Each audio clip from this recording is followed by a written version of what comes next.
Studio Bones have released an original series. Is it one of the best looking shows this season? Yes, easily. Is the story a bunch of nonsense? Yes, absolutely. Is anyone else hearing that line as "come on wankers, ready go"?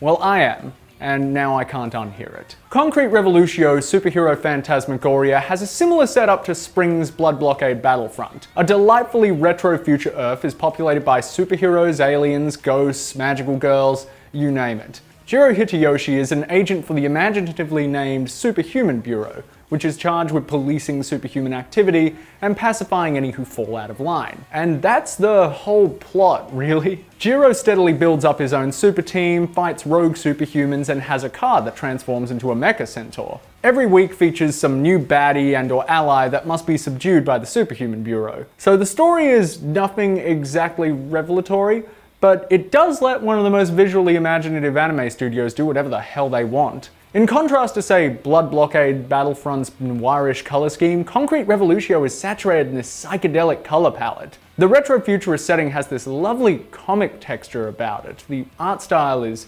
campy and really just happy. It's such a pleasure to watch. The character designs are fitting of the show's pan-fantasy premise. Seriously, name something from a Saturday morning cartoon and it's probably in here somewhere. You have adorable chibi ghost kids, colorful spacemen, an oddly fresh take on the magical girl design alongside cyborg detectives and tokusatsu giant warriors. Even the characters based on myths or archetypes manage to do something fresh with the brief. And because this is a Studio Bones production, the combat is fast, detailed, and plays out very much like someone filled a kaleidoscope with fireworks. You can't necessarily tell what the hell is happening, but it's all very pretty to watch. Which brings us to Concrete Revolutio's main shortcoming.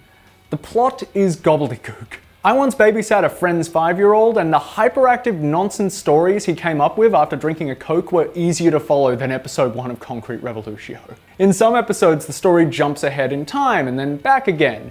Now, this is sometimes used in a very cool way to show the consequences of various character actions, but they come out of nowhere and they drive the main narrative to a halt. That's not to say the main story is by any means groundbreaking, though. The narrative works mostly as a framework to set up boss fights and is an otherwise unremarkable flurry of science fantasy. Upon saying that, this is still probably one of the best looking shows this season. Bones have knocked this one out of the park. Concrete Revolutio looks like a Silver Age Marvel comic drawn by Roy Lichtenstein. If story is important to you, maybe give this one a miss. It'll probably drive you insane. But if you want to see some of the best animators in the industry going absolutely nuts on paper, Concrete Revolutio's Superhuman Phantasmagoria is a series you should really check out. Come on, wankers, already go!